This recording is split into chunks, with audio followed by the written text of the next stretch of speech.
What is up, you guys? Welcome back to the channel and welcome to another gruesome Get Ready With Me video. If this is your first time seeing my face, my name is Jessica and every week I sit down here and I talk about a true crime case whilst I put on some makeup. So if that sounds like something you might enjoy a weekly dose of, then I'd encourage you to subscribe. We are really creeping up on 3,000 subscribers and I would love to reach that milestone by the end of the year. Consider it your birthday present to me. I turned 31 in October, and what better gift for a 31-year-old lady than a YouTube milestone? But if you are not into true crime combined with makeup and you don't want to contribute to my birthday present, I guess I understand. I mean, it's super hurtful and rude, but whatever. No, I promise I'm totally kidding. I understand that pairing these stories with makeup application rubs some people the wrong way, and that just is what it is. I don't mean any harm or disrespect by it, but no matter the intent, I know that my channel and my content isn't going to be everyone's cup of tea, so I do try to be accommodating by always listing some more traditional true crime creators, as well as media resources down in the description box that have covered today's story in a way that I assume is more catered to those people's liking. Consider that my gift to you, and you didn't even want to subscribe for my birthday.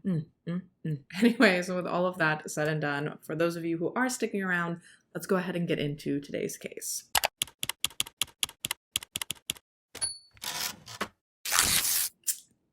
Ooh, y'all, today's case is polarizing, that's for sure. So far, I have seen very little gray area in this case. Most people either really seem to fall staunchly to one side or the other. There is not very much like, oh, I don't know, maybe involved in this one. Today, we're going to be discussing the story of Mackenzie Shirilla and the car crash that ultimately took the lives of her boyfriend, Dominic Russo, and his good friend, Davian Flanagan. Have you heard of it? Now, when I initially started researching for this video, which was like minutes after the sentencing for this case, I wouldn't have been surprised to hear that you hadn't heard about it, because there really wasn't a high amount of coverage on this case at first, which I have to assume is largely in part to how difficult it was / is to find information out there regarding the backgrounds of the people involved. However, because of my little scheduling mishap, by the time that I actually get this video out, I'm probably going to be late to the game covering this case. What else is new? In all honesty, though, even with some bigger names in the space covering it, like I know that Annie Elise covered it recently, I'm still low-key shocked that there isn't like substantially more coverage of this case circulating around like the true crime sphere. And I say that because, I don't know, personally, I feel like it draws some interesting parallels to some other recent high-profile cases. Specifically, Alexi Treviso comes to mind, and I will go more in depth into what specifically I see in this case that I think parallels that one more towards the end of the video. But for now, what do you say I shut up and I actually tell you what happened? All right, so before I really begin, I do just want to give you a heads up that I couldn't find as like fully comprehensive background information as I like to present normally on really anyone that's involved in today's story. Obviously, I'm still going to do my best to paint as clear of a picture as I possibly can, but if at any point you do feel like something is missing or it seems like I left something out, just know that it is very likely that I simply don't have that information in particular. Regardless, I still think that this is an incredibly important story to share. I think that there's a lot to take away from it, so yeah, we're doing it anyway. So our story today takes place in Strongsville, Ohio. Strongsville is located in Cuyahoga County, which sits just about 20 miles southwest of Cleveland. The city covers 25 square miles, and it hosts a population of just under 50,000 people. It's also colloquially known as the crossroads of the nation because it happens to be where I-71 and I-80 intersect. So there's a cutie little fun fact for you. That's going to be the only one though, because aside from that, I really don't know much at all about the city. I did see a few places that said it was a nice place to live. One site in particular even claimed that it was one of the best places to live in Ohio, so way to go, Strongsville, I guess. They also classified the overall atmosphere of Strongsville as densely suburban, boasting that those who live in the city are surrounded by their pick of some really nice restaurants, coffee shops, and parks. Now, if anyone watching this happens to be from Strongsville and you disagree with those sentiments, feel free to sound off down below, because I personally don't know squattily ding dong shit about the place. Never been, so couldn't tell you. Couldn't confirm or deny these things, even if I wanted to. All I'm personally trying to do via this information is to set the scene for you as to where one young Miss Mackenzie Shirilla grew up. Mackenzie was born in August 2004 to her parents Natalie and Stephen John. The couple was married in 2003, meaning that, provided I've done my math correctly, they would have found out that they were expecting Mackenzie like towards the end of that same year. So November, December-ish. Mackenzie was their first child, followed by their second daughter, Danielle, right around 3 years later, thus completing their little family of 4. Now, I didn't see anywhere that said this for sure, but from what I could gather through my mediocre research capabilities, it does appear as though Mackenzie lived in Strongsville throughout most, if not her entire life. Again, I didn't see anywhere that stated that specifically, but I would at least be willing to bet that she's lived in Ohio her entire life, because both her mom and her dad are from Ohio. So I feel like it's a safe assumption to make that she's a Buckeye through and through, just born and bred. Mackenzie attended Strongville City School District right up through Strongsville High School, where she graduated just a few short weeks before everything we're about to discuss. And as I think is the case for most people, to look at her social media, it would appear as though she was living a fairly stereotypical high school life. I don't know enough definitively to classify her as rich or not, but I can say that it does certainly seem as though her family was comfortable, at the very least. Based on the photos I was able to find, she seemed to always have her hair done, she always had her nails done, she seemed to have designer fashion items, she had a decently nice vehicle. Her 2018 Camry was significantly better than the two-tone mid-90s model Ford Taurus I spent my first years behind the wheel in. And while I can't in good conscience say anything for certain about this girl's family or home life, I will say that based on what I was able to take away from social media, I'd say that it seemed decent. The Shirillas seem fairly close, and Mackenzie in particular appeared happy. From her family to her friends to her serious long-term relationship with her boyfriend, Dominic Russo. It's just very hard to believe, looking back now, where things are headed. Actually, it's always hard to process these stories when they involve someone as young as Mackenzie getting wrapped up into situations like what we're going to be talking about. However, before we do get into the main events of today's case, I would like to formally introduce you to Dominic. Dominic Anthony Russo was born on September 24th, 2001 in Ohio. From what I could gather, it looks like he is one of, I believe, 7 children that were born to his mother Christine and his father Frank. And in mid-2022, which is when a majority of our story today takes place, Dominic had recently graduated from Strongsville High School, which I have to assume is where he and Mackenzie had met for the first time. Full transparency though, I actually don't know much at all about how they met or how their relationship began, aside from the fact that one site said they'd been dating since 2021. Oh, and I do know that Mackenzie actually lived with Dominic and his family for a little while. I don't know the circumstances surrounding that. I'm not sure why she eventually moved out. Like I said, background info on this case and these people was not the easiest to come by. But she did briefly live with the Russos, so that would lead me to believe that her and Dominic were fairly serious, and that to some degree, Dominic's family approved of the relationship and they liked Mackenzie. Because if they didn't, why else would they let her move into their home? It would be very interesting to know why she lived there for such a short amount of time. Like, was it always meant to be a short-term, temporary thing, or was there some sort of catalyst to her moving out? That information would definitely be helpful in painting a clearer picture of everything, but we'll likely never know what exactly happened there. Following his graduation, it seems like Dominic immediately began working hard to take steps to pursue his dreams. Primarily, he enjoyed singing and making music, but because he was an incredibly driven and ambitious 20-year-old, very quickly after graduating high school, he had actually started 2 separate businesses, all on his own. I know for sure that one of them was a clothing line, and while I don't know exactly what the other one was, if I had to guess, I'd put my money on the fact that it was something music related. Dominic was a very gifted musician, and he spent any time that he possibly could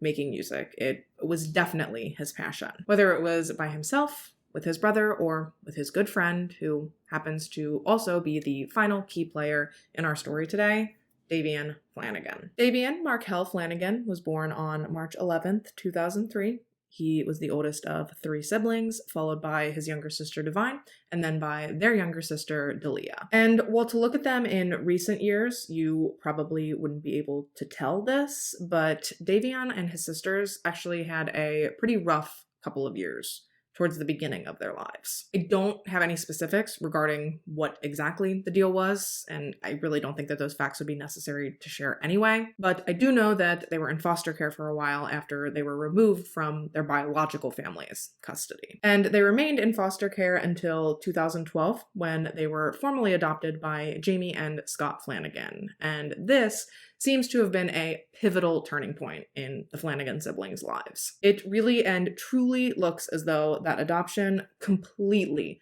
turned these children's lives around. From what I could gather via interviews and social media, Jamie and Scott worked their absolute asses off to provide those 3 kids the best possible life. And it really does look like they were doing an incredible job. Davian, in particular, was a funny, kind-hearted, passionate young man. Davian was a strong believer in his faith, and throughout his school years, he was also a star athlete, even securing a position as starting running back for the Strongsville High School football team throughout his senior year. At the time our story takes place, Davian, too, had just graduated high school, and he had long-standing plans to go to barber school. He could not wait to learn everything he possibly could before someday opening his own barbershop. And this is something that I have to assume he likely would have been incredibly successful in doing. Because even while he was still in high school with very little, if any, actual training, his teammates always wanted him to cut their hair. He was just naturally talented. He had an eye for what would look good on people. So imagine how amazing of a craft he could have developed after going through extensive and formal training. I mean, it would have been amazing. And that is why this story is such a gut punch. It's all such a shame. And that is because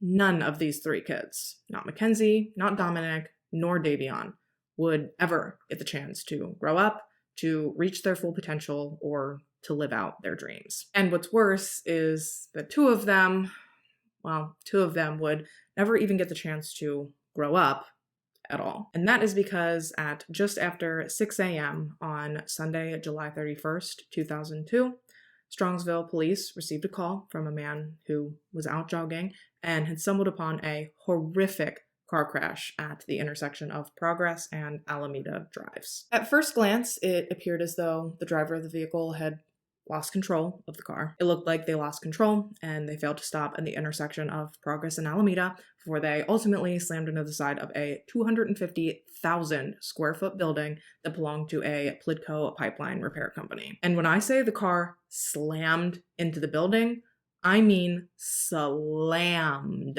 It was absolutely obliterated. It had been reduced to just scraps of mangled, twisted, smashed up metal. And when police finally did arrive on the scene, they were horrified to discover the bodies of 3 young kids, all either in their late teens or early 20s, and all unresponsive. Mackenzie was later identified as the vehicle's driver. Dominic was identified as the front seat passenger, and Davian was identified as the back seat passenger. Emergency medical services had dispatched to the scene of the crash along with police that morning, but sadly, there was not really much, if anything, that they could do, at least not on the scene. Now, miraculously, Mackenzie was still alive. Granted, she was critically injured and she had to be life-flighted from the scene of the crash to Cleveland's Metro Health Medical Center, where she had to undergo numerous surgeries. But in the end, they were able to stabilize her and she did pull through. The same, however,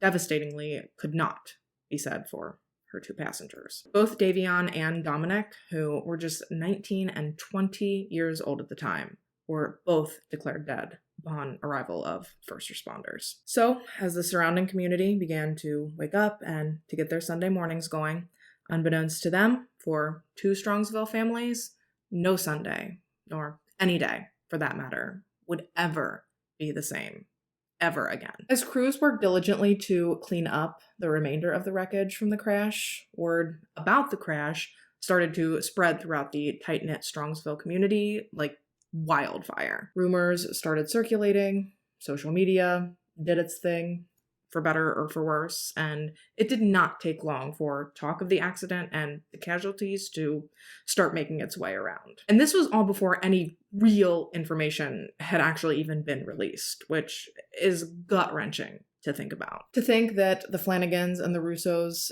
not only had to receive this absolutely devastating and soul-crushing news, but that they then also had to see rumors and theories circulating around social media about the crash that had killed their sons, all before they themselves had even received any real facts about what had happened. I mean, we all know that social media can be a massive area of support for victims and their families of tragedies like this. That's absolutely the atmosphere and the type of community I tried to cultivate here, but conversely, we've also all seen time and time again that social media can also serve to compound a family's grief and suffering at a time where they should be getting the most peace and the most support. I guess what I'm getting at is that it would probably do all of us well to not only think before we speak, but also to hold off on publicly passing judgment on situations until there's actually information to pass judgment on. I know it's a tall order, but does it not seem as though throughout the last decade, we've become way too comfortable putting our every thought and every opinion out on social media for the whole world to see? Thoughts that a few years ago, we would have never even so much as said out loud. But now, from behind the veil of anonymity and the separation that social media can provide, it's almost like some people have completely lost their sense of humanity. They've started living more through their screens and prioritizing their social media performances more than prioritizing just being a good human. Take Natalie Shirilla, for instance. Allegedly, following the wreck, Natalie called Christine Russo, Dominic's mom, and one of the first things that she said to her was, "Please don't believe the things that are being said on social media." As if, in the wake of finding out that her son is gone,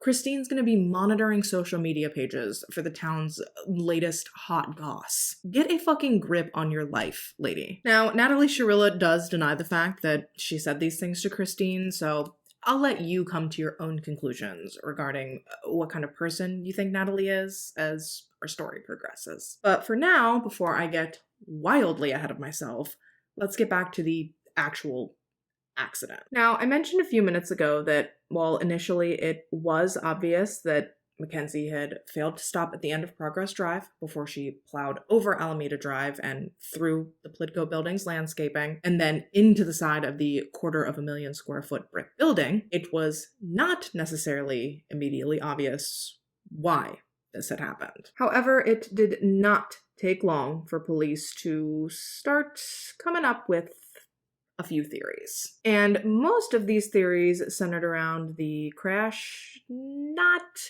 being the innocent tragedy it may have appeared to have been at first glance. For starters, within the absolute wreckage that was left of Mackenzie's 2018 Toyota Camry, police discovered a scale meant for weighing out various types of drugs, and they also found a small bag of psilocybin mushrooms, otherwise known as psychedelic mushrooms or magic mushrooms. So understandably, this discovery quickly led police to wonder if perhaps drugs had played a role in this horrific crash, this absolute tragedy that had taken the lives of these two young men. And this hypothesis was actually confirmed later at the hospital when a sample of Mackenzie's blood came back with levels of THC that were well above the legal limit of someone operating a vehicle in the state of Ohio. And as word started to spread and rumors started to rumor about Mackenzie being high at the time of the wreck, well, it didn't really seem to come as much of a shock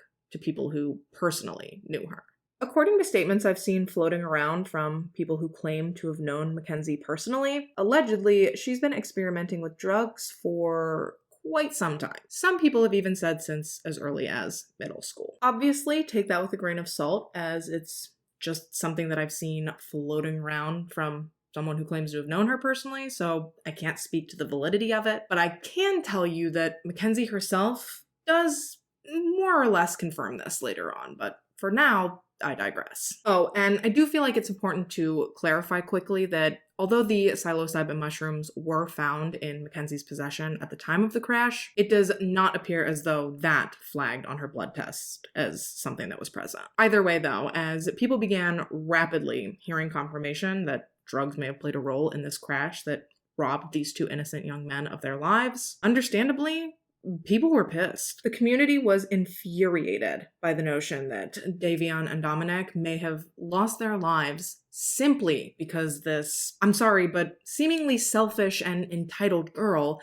decided to get behind the wheel of her car, effectively assuming responsibility for all of their safety, while she was under the influence of drugs. I mean, it makes the whole thing even more tragic because if that was the case, would that mean that this whole thing could have been prevented? Well, little did the public know that the more that police looked into this whole thing, the more inconceivable and sinister it was all starting to look. All while Mackenzie was discharged from the hospital, she got out, she returned to social media, she returned to actual social events, and just a few weeks after the July 31st wreck, someone even spotted her behind the wheel of a car again. Yeah, dude, people were not having it. Because think about it. From where the public was sitting, it looked like she'd killed these two men, accident or not, and instead of facing any consequences, it seemed like she just slithered right out of the hospital and right back into her normal life. It truly seemed like she didn't give even a half a hot damn about what had happened or what she'd done. She went to a concert, she dressed up and attended a Halloween party at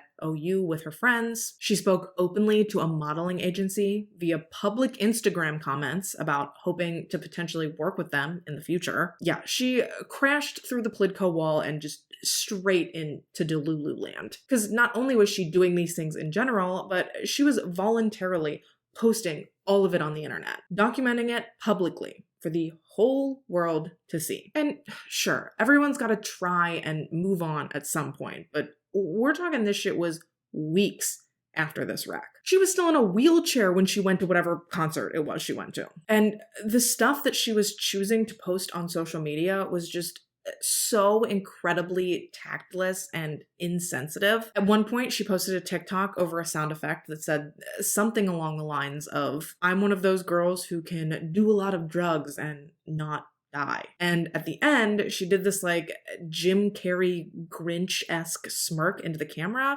as if to say, like, yeah, and I've already proved that, or something along those lines. And that TikTok can only be rivaled by a TikTok like photo slideshow that she posted of thirst trap photos. Is that what the kids call them nowadays? I love the young people. Whatever. The point is, she posted these pictures of herself and she had them cycling over a song by an artist named Marina, I believe. And geez, I'm too millennial for this, but the song is called Bubblegum Bitch, and the specific lyrics that she chose to pair with this cycle of photos of herself states as follows. Got a figure like a pinup, got a figure like a doll, don't care if you think I'm dumb, I don't care at all, candy bear, sweetie pie, wanna be adored, I'm the girl you'd die for. Yeah, so careless at the least and flagrantly malicious at the worst. And a lot of people seem to think that it's the latter, because word on the street is that Mackenzie has never really been the nicest person. And whether that's true or not, I don't know. And honestly, it's besides the point, because either way, people who knew Mackenzie and who knew Dominic and Davion, they viewed this behavior she was exhibiting through a very negative lens. Even the things she did in honor of Dominic really rubbed people the wrong way. Things like changing her Facebook relationship status to widowed, and she also flooded Dominic's obituary pages with comments about how much she loved him and how he didn't deserve to die. And whether these things were performative or not, we'll probably never know for sure, but Either way, people were furious. Furious at the lukewarm remorse she seemed to be showing, as well as furious at the lack of accountability and responsibility she seemed to be being held to. And for weeks, this behavior led people to believe that she really was going to walk away from this horrific tragedy without so much as even a slap on the wrist. And I don't blame them for thinking that, because it really did look that way.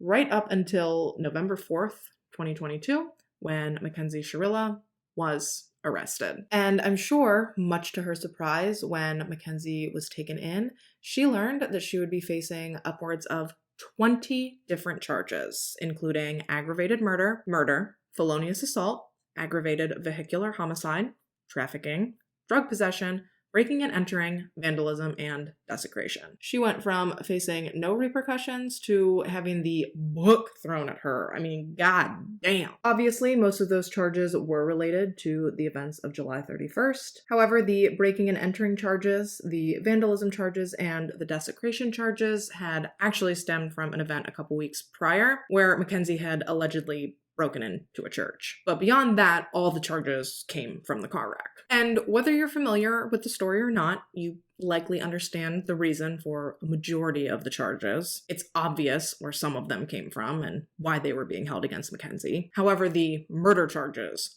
really threw some people for a loop. Maybe even some of you. So if you need to pause the video and go grab some ice for your whiplash, I do understand. I mean, we know she wrecked the car under the influence of drugs, so accident or not, because 2 people did lose their lives, the aggravated vehicular homicide charge is probably what you'd expect. What exactly these specific circumstances qualify as seems to differ slightly from state to state, but we're in Ohio for this particular case, and in Ohio, these circumstances are classified as aggravated vehicular homicide, which by definition is when a person causes the death of another person as a proximate result of operating a vehicle under the influence of alcohol or drugs. A classification that clearly fits what this situation appeared to be at first. So where, you may be wondering, did the murder charges come from?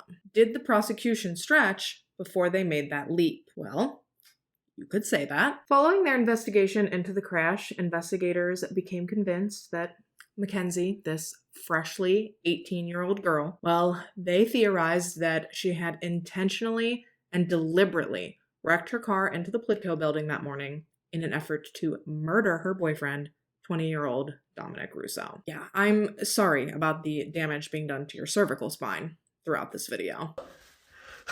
But it's fine. I know a good chiropractor. I'll hook you guys up. In the meantime, though, let's break this down. How exactly did the Strongsville Police and the Cuyahoga County Prosecution's Office come to this conclusion? Well, for starters, it did not take many statements from Dominic's friends and family members for the picture-perfect relationship that Mackenzie portrayed she shared with Dom to disintegrate into thin air. Personally, I've always been a firm believer that the more you post about how much you love your significant other on social media, the more of a hot fucking mess your relationship probably is behind closed doors. Obviously, that's just my personal opinion, and I know that there's exceptions to everything, but according to Dominic's friends and family, that was exactly the dynamic of Mackenzie and Dominic's relationship. Picture perfect on Facebook, toxic ass mess IRL. Evidently, Dominic and Mackenzie fought non-stop, and they broke up and got back together constantly. You know, they just weren't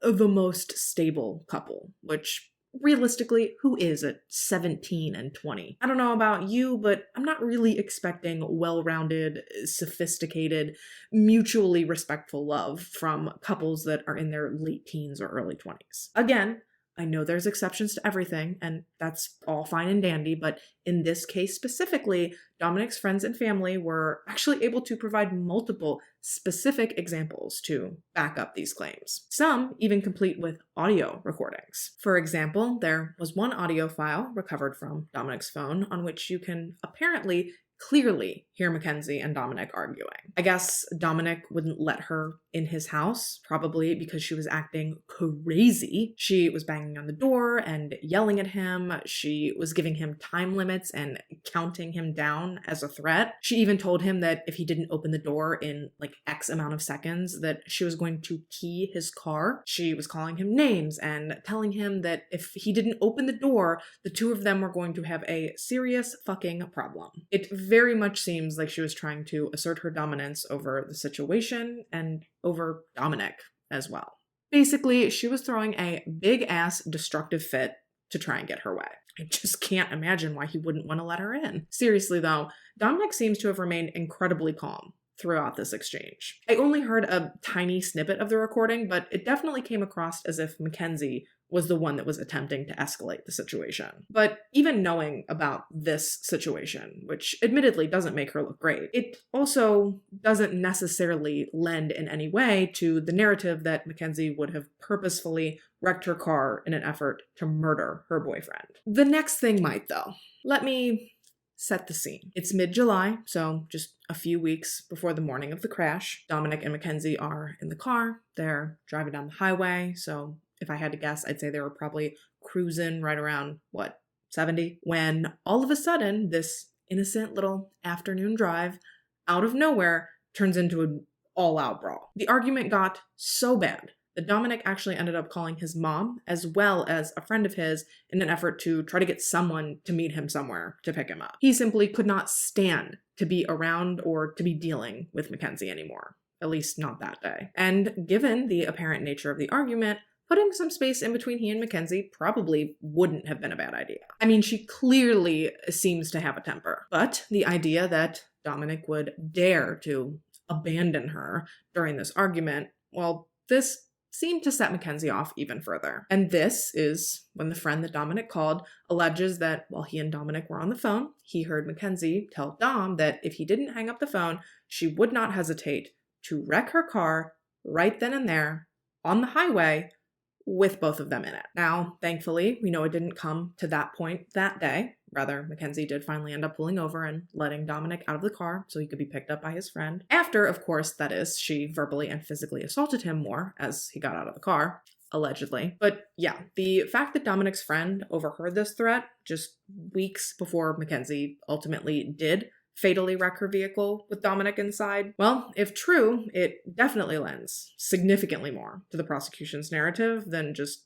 some miscellaneous argument stories. But even so, you can't take someone to trial based on two hearsay stories, which is where Mackenzie's 2018 Toyota Camry comes back into the picture. So ever since as far back as I think like the 90s, some vehicles have been equipped with what's called an EDR system, and that stands for Event Data Recorder, basically a black box. And this wasn't standard by any means in vehicles until much more recently, but from what I was able to Google, over 90% of vehicles that are produced now are equipped with an EDR. So most newer vehicles on the road do have one. And what an EDR does is it captures and stores vehicle data from several moments before, during, and after any crash where either an airbag is deployed or there is a sudden excessive vehicle deceleration, like say, slamming into the side of a building. So once suspicion started to arise around the nature of the wreck,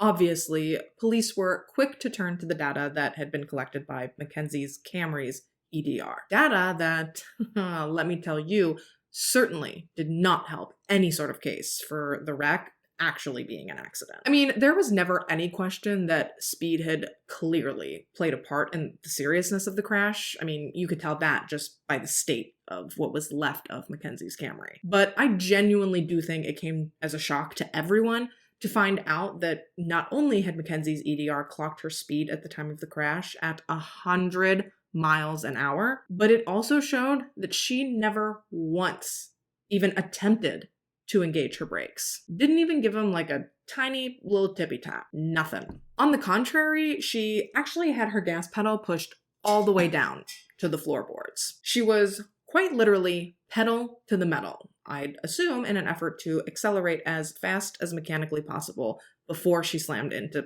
Plitko. And that in and of itself is horrifying to imagine, but when you pair it with this next thing, it gets so much worse. Apparently, Mackenzie's Camry's EDR also recorded that just before the crash, the steering wheel had been violently jerked to the right and then immediately to the left. Basically, Tokyo drift style, making it so that the primary point of impact into the building was, from my understanding, the passenger side. And according to the EDR, the airbags had actually deployed seconds prior to the main crash when Mackenzie's car clipped a sign in the building's lawn. Yeah, it's a lot to take in. And while it goes without saying that all of that information is important in its own right, to me, the standout points are that she never once deviated from the gas pedal. She made no effort to slow down or to try to mitigate the damage that was going to be caused by the impact. And the fact that the wheel was jerked the specific way that it was, to me,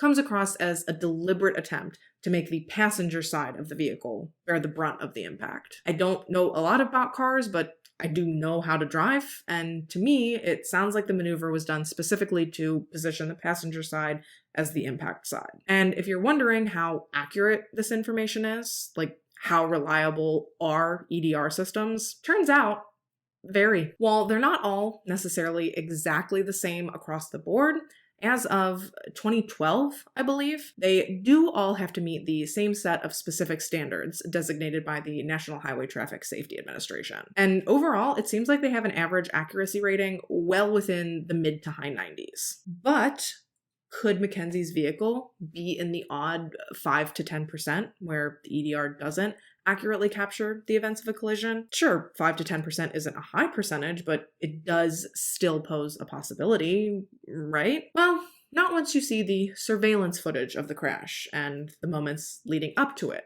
which all happen to be captured by a couple of nearby business security systems. And I am going to play the videos here in a second, but before I do that, I'm going to take my break, throw on my lashes, and when we get back, we will watch, dissect, and discuss the crash footage. Don't go nowhere.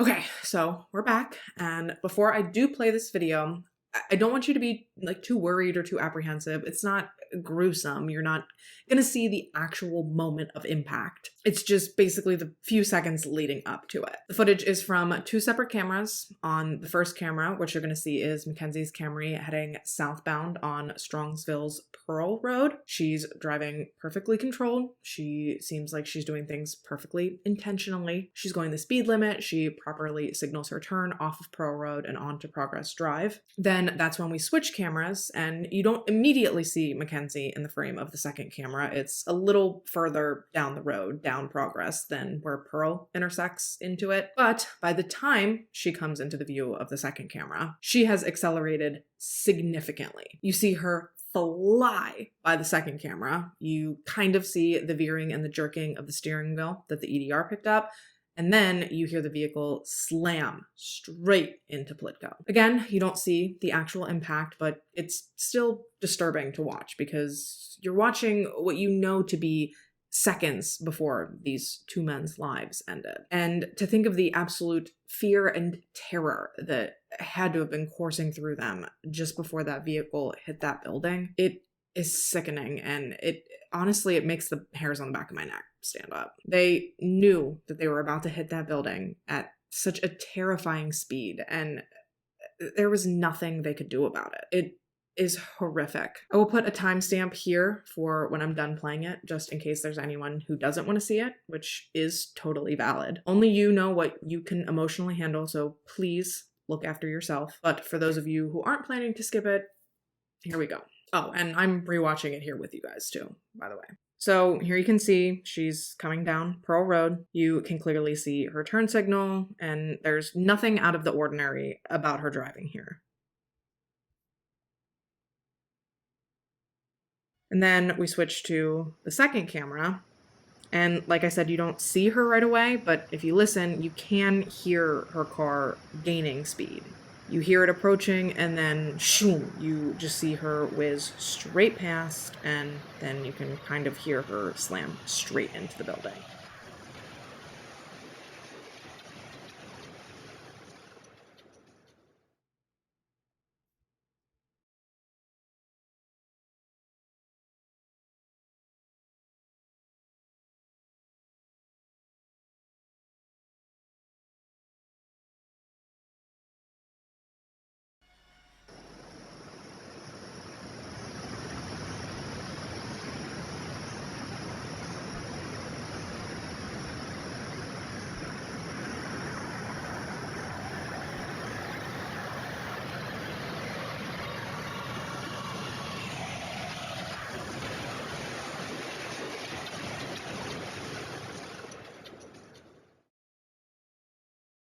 Yeah, it really is just awful to watch. And what's really crazy is that investigators actually ended up scrubbing through some of the footage from those same cameras from the days leading up to the crash. And one eagle-eyed investigator actually wound up noticing a clip from a day or so prior that Mackenzie actually appeared to drive again through the very same area. And that may not seem like anything major upon first thought, but investigators actually took this to mean that Mackenzie had been scoping out the area ahead of time, that she was planning out what she was going to do that far in advance, and that she'd been actively trying to scout out the perfect location to wreck her car and to kill her boyfriend. And I'm not gonna lie to me, that part sounds a little far-fetched. I mean, she does live in Strongsville, so I mean, it's plausible that she was just driving through the area, right? I'm sure we've all driven through plenty of random areas around our cities before. And while I can only speak for myself for sure,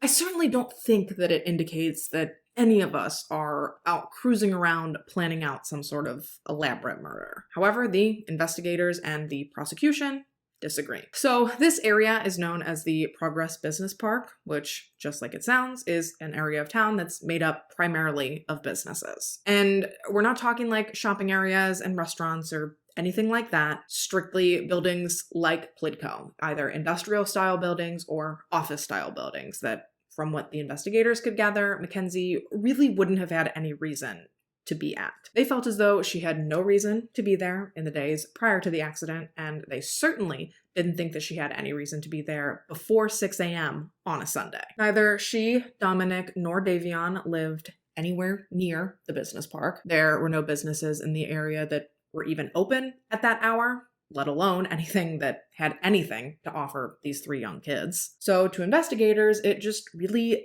didn't make any sense that she would have been driving around that area at all. Unless, of course, she was there because she knew that early in the morning like that, the area would be desolate and deserted. And investigators believe that she picked that area and that specific time because she knew that that would prevent the accident she planned from being discovered in a timely manner. And to their credit, had it not been for that random person that happened to be jogging that morning, truly, who knows how long they would have ended up sitting there prior to being found and prior to receiving any help. So in summation, the prosecution was arguing that Mackenzie had premeditated and pre-planned to purposefully wreck her car into the Plidco building in an attempt to murder her boyfriend, Dominic Rousseau. They theorized that her motive was because their relationship was falling apart, and I guess it was sort of a, if I can't have you, nobody can sort of thing. And as for Davion, well, their theory there was that he was, and I quote, just cargo. That he was just along with his friend that night, and that he tragically got sucked into Dominic and Mackenzie's toxic relationship. Basically, they were saying that he just accepted the wrong ride home that evening. And while I obviously understand their sentiment, I get what they're saying. I get that they're saying that Mackenzie likely didn't have Davion in mind if she really had premeditated this wreck as a way to murder Dominic. But the wording of just cargo was awful. Even if the investigators and the prosecution are 100% correct, and all of this did play out exactly the way that they believe it did. Referring to this poor young man as just cargo, in my opinion, makes him sound like an afterthought, as if his death isn't the main point of the case or isn't as important. Sure, perhaps he was collateral damage, so to speak, in Mackenzie's eyes, but Davion was anything but just cargo. He was a wonderful, kind, talented, intelligent, and gifted young man. And just because maybe he wasn't part of Mackenzie's sick and twisted alleged plan, well, that certainly does not make him any less important to the story. And I'm sure it wasn't meant to come across that way, but for Davion's family to have to hear him referred to as just cargo is infuriating. It comes across as extremely dismissive and disrespectful, at least in my opinion. Now, whether or not Dominic and Davion's families believed Mackenzie had purposefully caused the wreck from the get-go, whether they were convinced she had after the fact because of the evidence they were shown, whether they came to the conclusion on their own because of Mackenzie's behavior following the crash, or whether it was some combination of all of the above, eventually the families did end up agreeing with the prosecution's notion that Mackenzie had purposefully wrecked her vehicle that night. Therefore, they believe that in doing so, she had purposefully and intentionally murdered Dominic and Davion. Dominic's family in particular took that stance pretty early on. Because remember, Mackenzie had actually lived with them briefly. So if anyone had gotten a front row seat to the tumultuous nature of she and Dominic's relationship, it would have been them. So that, coupled with Mackenzie's callous behavior following the accident, well, that made the idea that she had maliciously intended to murder Dominic a pretty easy sell to his family. Dominic's brother Angelo, in particular, made mention that he was suspicious of Mackenzie very early on following the crash. Evidently, when she'd finally come to after everything and she was stable, she actually had the audacity to ask if, I guess instead of potentially facing criminal charges, she wanted to know if there was any way that she could just, quote, have her license suspended for like 10 years or something, as if her driving privileges were truly all that was at stake. Angelo said that that statement and its selfish and out-of-touch nature, to him, sums Mackenzie up perfectly. And that also happens to be pretty on par with the statements I've seen floating around out there from people who claim to know Mackenzie personally. From what I could gather, the general consensus is that she's allegedly an aggressive, manipulative, mean, selfish person. People claim that she has never had to face any real consequences for her actions. And I mean, quite frankly, she sounds like a mega brat, if I'm being honest. I don't know her, so I can't say in good conscience that those characteristics capture who she is adequately. However, Divine Flanagan, Davion's sister, well, she does know Mackenzie. She has for a few years. And in her victim impact statement, she too stated that for as long as she had known Mackenzie, she had never seen her take accountability for anything. She said that she's always gotten away with her behavior and that she has always taken the easy way out of things. And this is where I'm going to start to come across as bitchy, but I feel like her mom is so much to blame for that. Just based on some of her statements in court, you can tell that she has never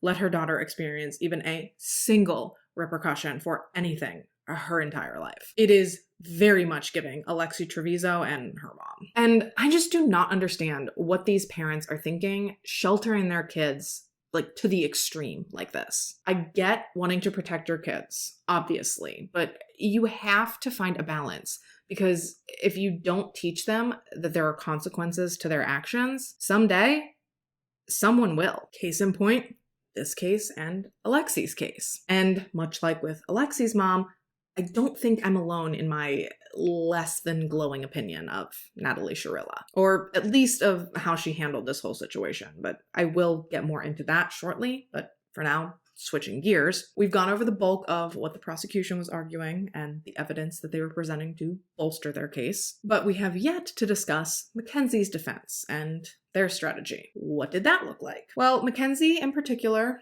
didn't really have a story. Rather, to this day, she claims to have absolutely no memory of the crash, nor of the moments leading up to it. Yet she can say with 100% confidence that she did not do it on purpose. And I don't know about you, but does that kind of sound, I don't know, almost like an oxymoron? Because if you don't remember the lead up to the accident, how can you say for sure that you didn't wreck the car on purpose? I mean, overall, I guess it's really neither here nor there, but it was definitely something that gave me pause. And as far as Mackenzie's formal court defense, her defense attorney, Jim McDonnell, well, he was really leaning hard into sort of a no defense.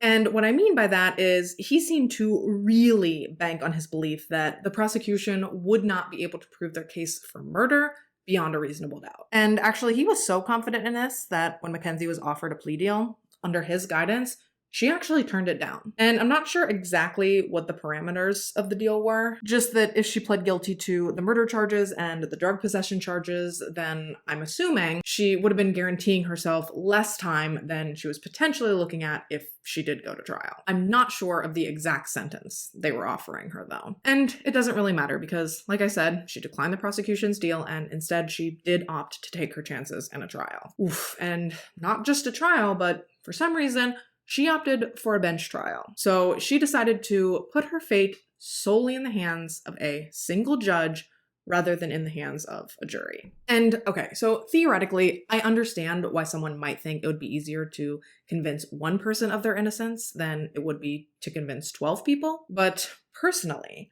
I don't think I would ever want to put my future in the hands of one single person. I think, and again, this is just me, but I would want the different opinions and perceptions and life experiences that you would get from a jury. Because if one person is deciding your fate, everything rides on their opinion, on their life experiences, and on their perception of the evidence. That's it. No one to call them out if they misunderstand something, no one to open their mind to a different perspective, no one to help them understand things from a different point of view. Just everything rides on them and them alone, which to me sounds significantly scarier. Following Mackenzie's arrest, she was held in a juvenile detention center on a $500,000 bond pending her trial until earlier this year, March, I believe, when the courts determined that Mackenzie should be tried for the crime she was being accused of as an adult. Her case was set to take place in August of 2023, and it would be heard by Cuyahoga County Common Pleas Court Judge Nancy Margaret Russo. No relation to Dominic or his family in any way, just Russo seems to be a fairly common name in the area. I read somewhere that there are like 6 judges and a county auditor, all in Cuyahoga County with the last name Russo. So yeah, if Judge Russo was related to or personally knew Dominic's family in any capacity, she would have been forced to recuse herself. So yeah, it's just a coincidence. And I don't know much about this Judge Russo outside of what I know about this case. So I don't know if she has a reputation for being like tough on crime or whatever people who run for judge positions claim to be. But the look on Mackenzie's face when she found out who her judge was going to be, she went from primping her hair on the Zoom call and acting like she didn't have a care in the world to looking like she'd just seen the ghost of Christmas past. This was her before she heard who her judge was. And this was her after. She definitely looks scared for her future when she hears who's going to be in charge of deciding her fate. But that's the risk you run when you opt for a bench trial rather than a jury trial. Mackenzie's trial began on August 7th, 2023, so just over a month ago, with the defense painting the picture that Mackenzie and Dominic's relationship was fine. They brought up the fact that the two of them had attended a party together prior to the accident where they hung out with some friends, Davion included. They all hung out, they smoked some devil's lettuce, and eventually they left, at which time they offered Davion a ride home. No one that had been at the party with them gave any statements to law enforcement at any point, at least not that I'm aware of, that anything seemed to be amiss between Mackenzie and Dominic that night. And then from there, like I said, Mackenzie claims she cannot remember anything about the accident or from the moments leading up to it. However, she unwaveringly maintains that she is incredibly remorseful for what happened and that she would never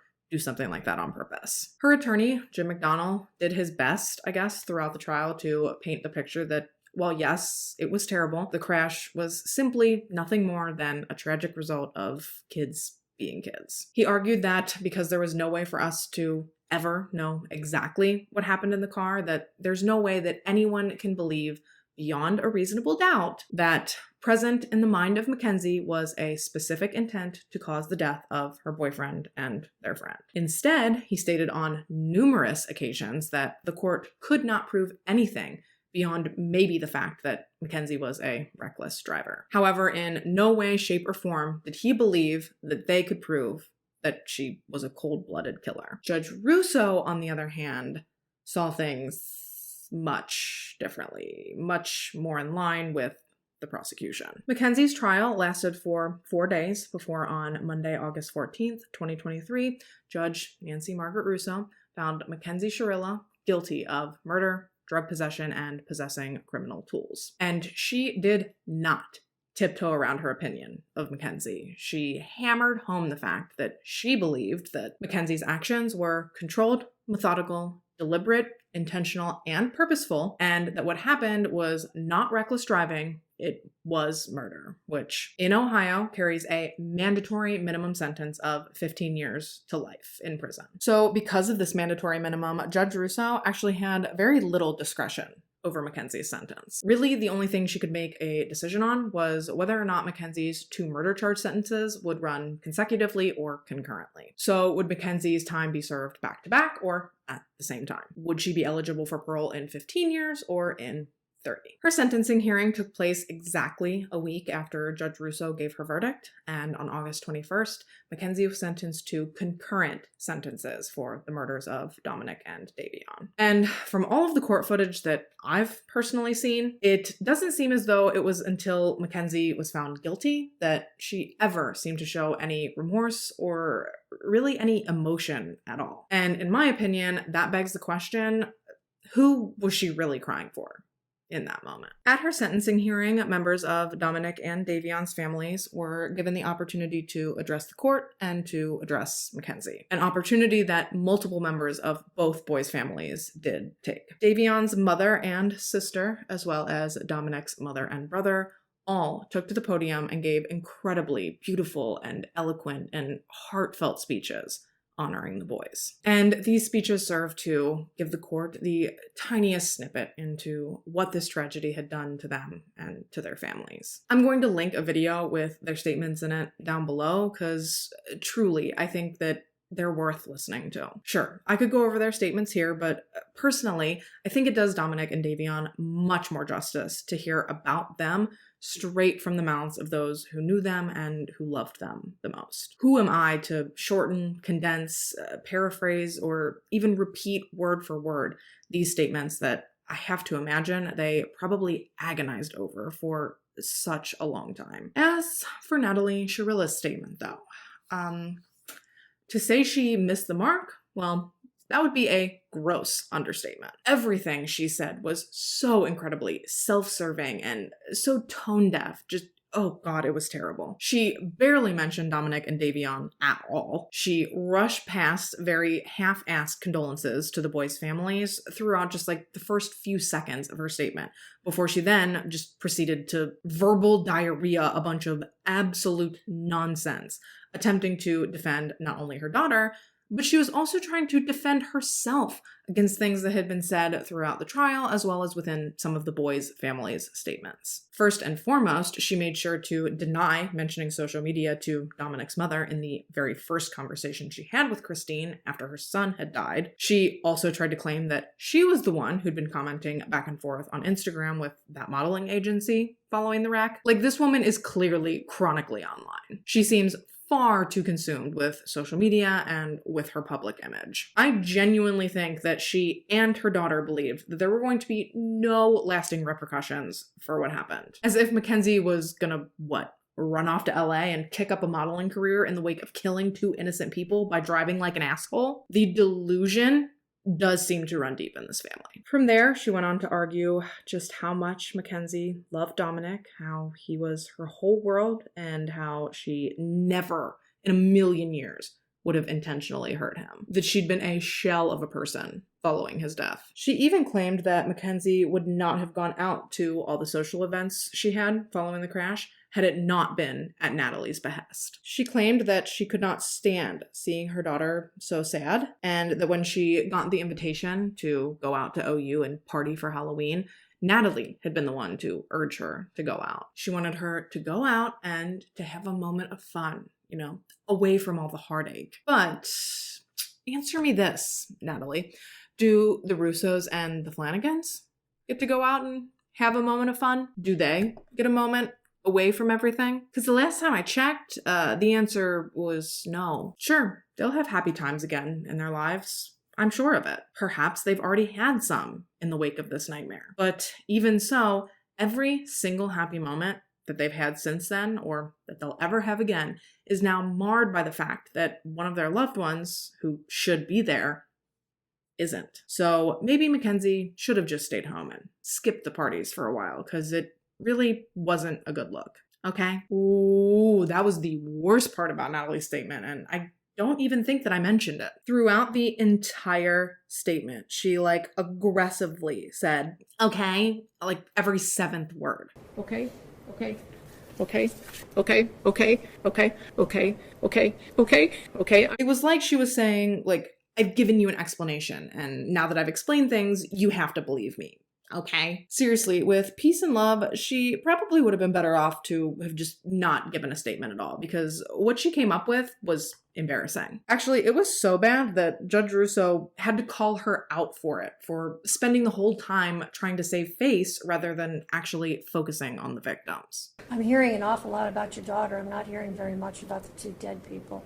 And yes, I know I'm going hard on Natalie. I'm self-aware. And if you don't think it's justified, then I'm sorry, but I'm really not. Don't get me wrong. As a mother, I can sympathize with the fact that she too is being forced to process a lot right now. It's in a completely different way, but her life has also been turned completely upside down because of all of this. And I'm not trying to discredit that. All I'm saying is that her forced okays and her almost refusal to mention Dominic and Davion, and just some really thoughtless and out-of-pocket comments that she made, it just all came across as real bad. And now, I guess, with Mackenzie's trial and conviction and sentencing all in the books, Natalie is now crossing her fingers that somehow her daughter will be granted an appeal. She continues to maintain that Mackenzie did not wreck her car on purpose, rather that she wrecked her car due to suffering a medical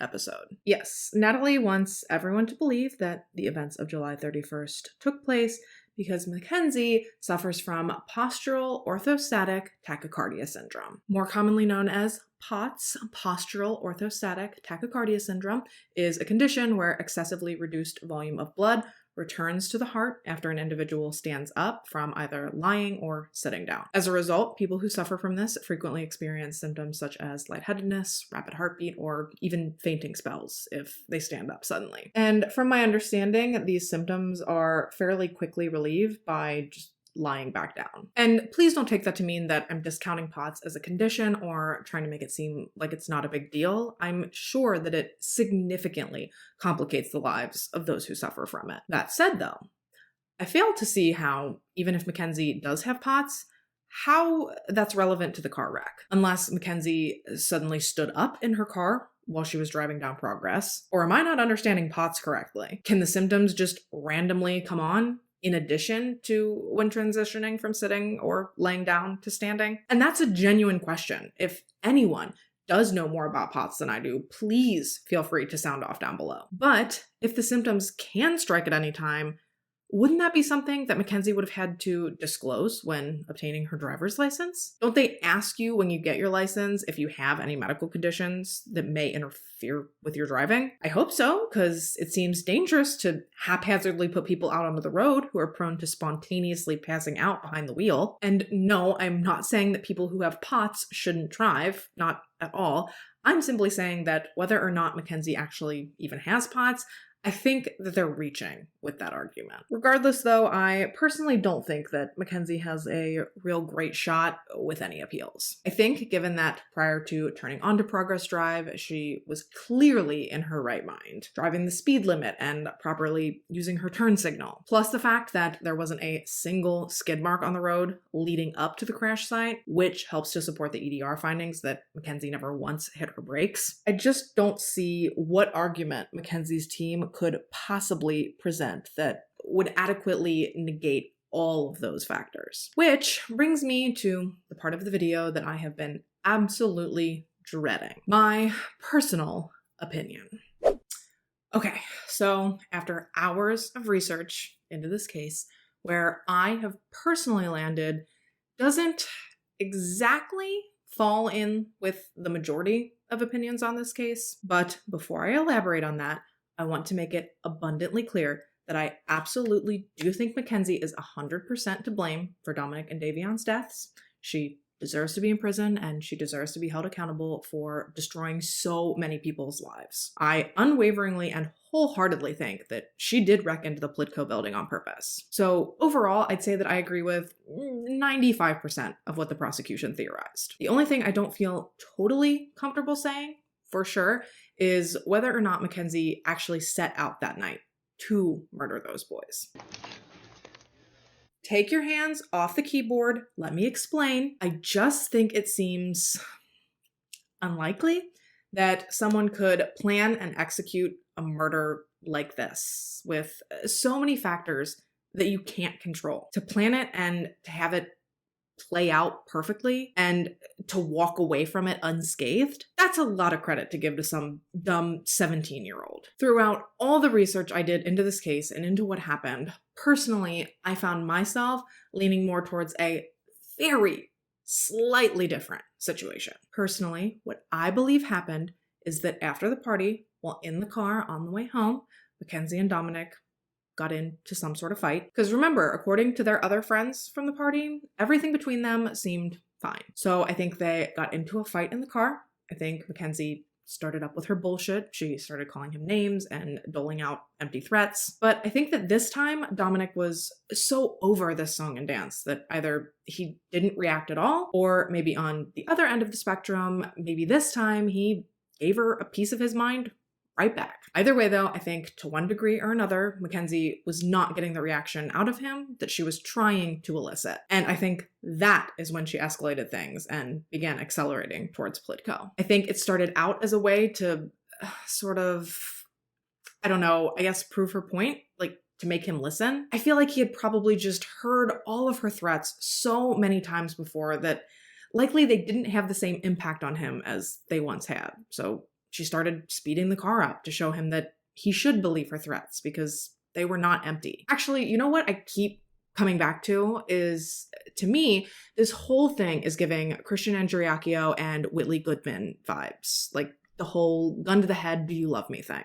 Not that I believe that that situation ever actually happened, but you get what I'm saying. While I don't know that consciously Mackenzie had in her head at that moment that she was going to kill Dominic and Davion, I do absolutely believe that she deliberately, intentionally, and purposefully wrecked her car into Plitco without so much as an ounce of concern for what the outcome would be. I don't know that she intended to kill them, but I also don't think she cared at all if any of them survived.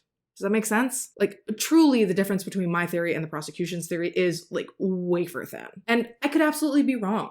Maybe she did premeditate this. It's possible. I surely can't say for sure that she didn't. I have zero insight into the horror show that seems to be Mackenzie Shirilla's brain. I just think that the idea that she planned this and then executed it and managed to make it out alive, I'm just not convinced of that aspect. And I know a lot of people theorize that this whole thing was a failed murder suicide, that she actually wasn't planning on surviving the crash, but that she happened to because she was in the safest seat in the car. But I'm pretty sure that psychological evaluations following the crash refute the idea that Mackenzie was suicidal at all. Plus, in my opinion, I think she's too narcissistic to kill herself, but that's just me. And I'm sure that people will argue that if it wasn't premeditated, how do I explain her scouting out the location ahead of time? To which I say, how can we definitively say that that's what she was doing? Because I don't know about y'all, but when I was in high school, there was this like random big ass loop of road that my friends and I always used to drive around all the time. We'd either drive around it and smoke pot, or we'd drive around just to hang out, listen to music, and chit chat when like nothing else was going on. And much like the Progress Business Park, none of us lived anywhere near it. There certainly wasn't any real like main attraction or anything that would serve as a reason for us to be there. It quite literally was like a barren loop of a few different streets lined with hella trees, a few random houses, and an industrial plant. So was the business park area similar in that it was simply an area that local kids drove around sometimes? Were the three of them maybe headed somewhere secluded that they knew of, where maybe they could go and do those mushrooms Mackenzie had on her. Again, in all of my theorizing and hypothesizing, please don't lose sight of the fact that I do believe the crash was malicious.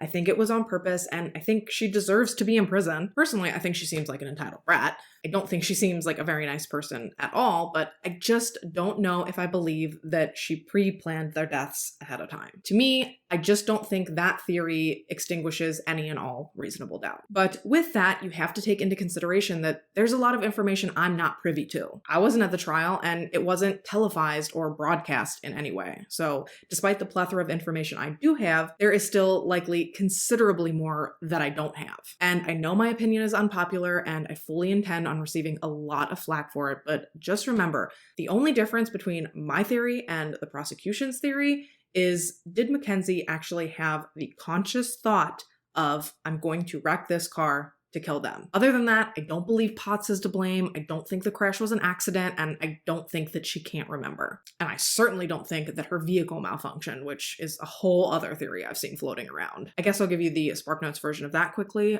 Historically, I guess, Camrys seem to have a murky history of a phenomenon known as sudden unintended acceleration. It was actually such a prevalent issue a couple of years back that Toyota had to recall millions of vehicles due to the safety hazard that these issues posed. But this acceleration wasn't ever caused by any sort of electrical issue or anything like that. It wasn't like you were driving down the road and all of a sudden your car by itself decided to go 1,000,000 miles an hour. Rather, from my understanding, the issue stemmed from faulty floor mats that made the gas pedal stick, and in turn, that would cause the vehicle to involuntarily speed up. Toyota even had NASA engineers look at the Camrys and confirm that there were no electronic flaws in them that would make them capable of producing dangerous, high-speed, unintended acceleration incidents. So yeah, I don't think for a second that issue is what caused Mackenzie's wreck. Because if that were the case, any reasonable person would believe that she would have likely at least tapped her brake once or twice. Anyways though, whatever the case may be, for right now, Mackenzie Shirilla is incarcerated at the Ohio Reformatory for Women in Marysville, Ohio, where she will remain until at least 2037. And in my opinion, whether or not she intended for the boys to die, I believe 100% that she made a conscious effort not to stop the car from slamming into the building. Therefore, I believe she is currently exactly where she belongs. And without going off on too much of a tangent, I feel like where this case parallels other cases, like Alexi Treviso's case, is just the apparent lack of understanding that your actions have consequences. I'm not trying to sound like a senior citizen here, but kids nowadays really don't seem to grasp that. Whether we're talking about something as simple as the things you post on social media to something as serious as murder. The things you do in this life have consequences. Sure, some more serious than others, and some that actually affect people more than just you. I just don't understand what the disconnect is. Why kids lately don't seem to understand that they can't just do whatever the hell they want all the time. And I get it. I know our brains don't finish developing until we're in our mid-20s. I get that your prefrontal cortex takes the longest to mature, and that area of the brain is responsible for like complex and long-term planning, problem solving, intelligent regulation of thoughts, actions, and emotions. But we were all teenagers once, and I'm confident in saying that by 17 or 19 or whatever, most of us understood that our actions had consequences. And that's coming from me, who was a selfish, just hellacious asshole of a teenager. And even I knew that I couldn't slam my car into a wall at 100 miles an hour because I was mad at my boyfriend. I knew that I couldn't tie my baby up in a garbage bag because I was scared of my mom. So what is the difference now? Why do kids today seem to not realize that life is real and your actions and their consequences are real, and the effects of your actions that extend to others are real? And I mean, I don't have the answer. All I'm saying is it's alarming how much more common it seems to be becoming to see teenagers in these kinds of videos. Anyway, before I actually end this video, I do want to take a few moments to pay tribute to the two most important people in today's story. And of course, that would be Dominic and Davion. may they rest in peace. Dominic Anthony Russo, who was just 20 years old at the time of his passing, is described by his family as a loving brother and son who made the most of each and every day that he experienced here on this earth. Dominic was an ambitious and determined musician and businessman who likely would have gone on to lead a very fulfilling and successful life had he been given the chance. He was passionate about learning all that he could and doing everything he could to better himself and to enrich not only his life, but also the lives of those around him. He was an incredibly selfless person who wanted nothing more than to understand and immerse himself in as many different situations and cultures as he could. He was an inspiration to everyone who had the honor of meeting him, and he will be deeply missed by those fortunate enough to have known him. The Russos have set up a GoFundMe page, and they're currently accepting donations to rebuild the beautiful gravesite that they'd initially put together for Dominic that has since tragically burned down. So I will leave the link to the donation page in the description box for anyone who may be interested in making a contribution. And as for Davion Markel Flanagan, who was just 19 years old at the time of his passing, was described by his family as a precious and amazing soul. He had a heart of gold, and he exuded love and kindness to everyone he met. He was a friend to everyone, and he could easily brighten anyone's day with his warm and infectious smile. He was a talented and gifted young man with a laundry list of goals, aspirations, and dreams, all of which he and the world were robbed of before he got the chance to make them happen. Davion was a beloved son and brother, and his family's heart aches at his loss, and they are solely able to find comfort through their faith and their belief that one day they will all be reunited as a family. However, until then, they miss him terribly, and they will work every day to make sure that his legacy and his memory are not forgotten. Although Davion never got the chance to fulfill his dream, his family has taken it upon themselves in the wake of this tragedy to start a scholarship fund in Davion's name. They hope that the funds will go towards helping others attend barber school. In a recent interview, Davion's mother, Jamie, stated that in doing this, they hope to, quote, make something hopeful and hopefully beautiful, potentially out of the ashes of this whole awful situation. The Flanagans have started collecting funds to go towards the Davion Flanagan Memorial Scholarship Fund via GoFundMe, to which I will provide a link for in the description box for anyone who may be interested in making a contribution.